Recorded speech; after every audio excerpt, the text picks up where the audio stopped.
எதிர்க்கட்சி வக்கீல் உங்கள் வாதத்தை துவங்கலாம். Thank you my Lord. அதாவது இந்த மது விலக்கு வந்து ரொம்ப இதுவாக இருக்குது. மதுனால் நாட்டுக்கு, வீட்டுக்கு, உயிருக்கு கேடுன்னு எல்லாமே இருக்குது. ஆனால் நம்ம வந்து நாட்டு மக்களை பாதுகாக்கிறதுக்கு மது விலக்கு கண்டிப்பாக கொண்டு வர வேண்டும். ஏன்னா நம்ம நாட்டோட பொருளாதாரம், இந்த இளைஞர்கள் வந்து ரொம்ப கெட்டு சீரழிஞ்சு போகிற ஒரு நிலைமை உண்டாகுது. அதனால் இந்த நாட்டு மக்களுக்காக இந்த மது விலக்கை தயவுசெய்து கொண்டு வர மாதிரி கணம் கோட்டார் அவர்களை தாழ்மையுடன் கேட்டுக்கொள்கிறேன். ஏன்னா இந்த அடுத்த சங்கதிகளை நம்ம வந்து காப்பாற்றணும்னா இந்த மது விலக்கு கண்டிப்பாக கொண்டு வரணும் மை லாட். அதனால் என்னோடய வாதத்தை நான் உங்களுக்கு நன்றி. ஓகே, கட் பண்ணு. அரசு தரப்பு வக்கீல் இப்போது உங்கள் வாதத்தை தொடங்கலாம். Thank you my lot. என்னோடய வாதம் வந்து இப்போ என்னென்னா, எதிர்கட்சி வக்கீல் வந்து மது விலக்கை கொண்டு வர சொன்னார். அது எப்படி முடியும்? அதெல்லாம் நடக்கிற காரியமே இல்லை மை லாட். ஏன்னா இந்த மது விலக்கை கொண்டு வந்தால் மதுப்பிரியர்கள் நிறைய பேர் வந்து இறந்து போகிற சூழ்நிலை உண்டாகும். ஏன்னா அவங்களுக்கு வந்து இது மனநிலை பாதித்து அவங்களுக்கு நிறைய உயிரிழப்பு வந்து உண்டாகும். அதனால் இந்த மது விலக்கை கொண்டு வரதுக்கான சாத்தியக்கூறில் இந்த மனுவை தள்ளுபடி செய்யுமாறு கணம் கோட்டார் அவர்களை தாழ்மையுடன் கேட்டுக்கொள்கிறேன்.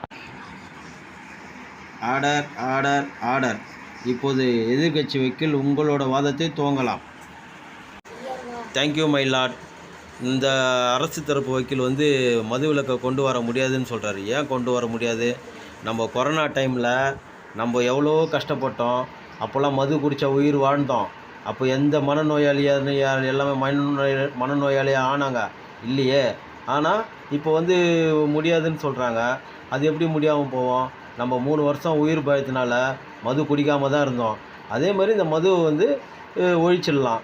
இந்த மது விலக்கை கொண்டு வரதுக்கு நம் கோட்டார் அவர்களை தாழ்மையுடன் நீதியரசர் அவர்களே தாழ்மையாக கேட்டுக்கொள்கிறேன்.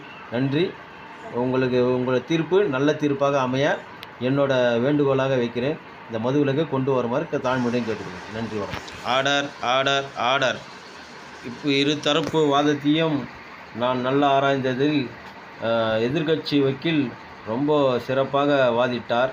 அரசாங்க தரப்பு வக்கீல் வந்து அவரோட இதில் வந்து கொஞ்சம் பாயிண்ட்டை மிஸ் பண்ணி விட்டார்.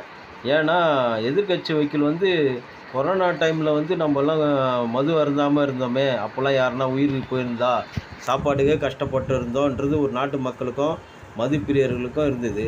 ஆனால் நம்ம வந்து அந்த மதுவை வந்து ஒழிக்கலைன்னா அந்த கொரோனா டைமை வந்து காரணம் காட்டி இந்த மது விலக்கை கண்டிப்பாக கொண்டு வரலாம். ஏன்னா இந்த மது விலக்குனால நம்ம நாட்டுக்கும் வீட்டுக்கும் உயிருக்கும் நிறைய கேடு இருந்ததுனால இந்த மது என்னோட தீர்ப்புப்படி பார்த்தா இந்த மது விலக்கு சாத்தியமே. ஆகையால் இந்த தீர்ப்பை நான் ரொம்ப நல்லா கவனித்து தீர்ப்பாக வழங்குகிறேன். இந்த தீர்ப்பு தமிழ்நாடு அரசுக்கு மது விலக்கு கொண்டு வருமாறு அந்த கோர்ட் உத்தரவிடுகிறது.